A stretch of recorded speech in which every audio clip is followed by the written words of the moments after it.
سب سے زیادہ اگر کوئی غریب ہے تو آدیواسیوں کے بعد السنکھیک سماج میں مسلمان اور ہمارے دلت بھائی ہے. یہ کسی مائی کا لال سے آپ کو ڈرنے کی اب ضرورت نہیں ہے. میرا بھی مقصد ہے کہ مودی کبھی نہ دوبارہ بھارت کا وزیر اعظم بنے. میرے عزیز دوستوں اور بزرگوں، یہ بات بالکل سچ ہے کہ بھارت میں اگر سب سے کمزور ہے سماجی طور پر، تعلیمی طور پر، اور سب سے زیادہ اگر کوئی غریب ہے تو آدیواسیوں کے بعد السنکھیک سماج میں مسلمان اور ہمارے دلت بھائی ہے. اور اس کا راز تعلق اس وجہ سے ہے کہ ان کے پاس ان کی کوئی سیاسی طاقت نہیں ہے، ان کا کوئی سیاسی نیتا نہیں ہے. اسی لیے آج آپ دیکھتے ہیں کہ آپ کو تکالیف کا سامنا کرنا پڑتا ہے. آپ کو آئے دن فرقہ پرستی کا مقابلہ کرنا پڑتا ہے، آئے دن آپ سے تعصب کے مظاہرے کیے جاتے ہیں، آئے دن ہماری بے عزتی کی جاتی ہے.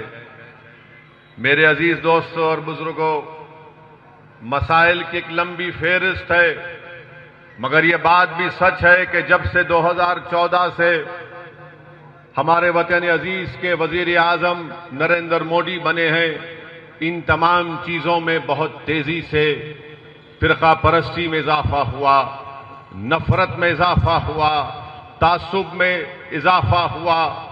اگر آپ یہ سمجھتے ہیں کہ ان تمام چیزوں کا مقابلہ ہم صرف ایک پارٹی کو ووٹ دے کر ان تمام چیزوں کو ہم ختم کر پائیں گے تو میں آپ کے سامنے ذمہ داری اور بڑی سچائی کے ساتھ کہہ رہا ہوں کہ آپ نہیں کر سکتے.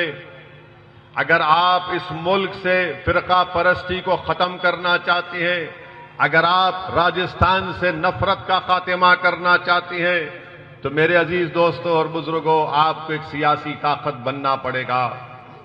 گئے وہ دن جب آپ ڈر کر کسی کو ووٹ ڈالتے تھے، مگر آج اسد الدین اویسی آپ کے درمیان میں آ کر یہ کہہ رہا ہے کہ امید کی بنیاد پر ووٹ ڈالو. میں آپ سے اپیل کرنے آیا ہوں کہ آپ امید کی بنیاد پر جمیل خان کو کامیاب کریے. ڈر کی بنیاد پر کسی کو ووٹ مت دیجیے. کسی مائی کا لال سے آپ کو ڈرنے کی اب ضرورت نہیں ہے. من میں جو آپ کے بات ہے اس کو آپ سامنے لے کر آئیں. بھارت کے سمویدھان میں یہ لکھا گیا کہ آپ کو ایکوالٹی ملے گی، برابری ملے گی. بھارت کے سمویدھان میں لکھا گیا کہ بھائی چارگی پیدا کرنا ہم تمام کا کام ہے.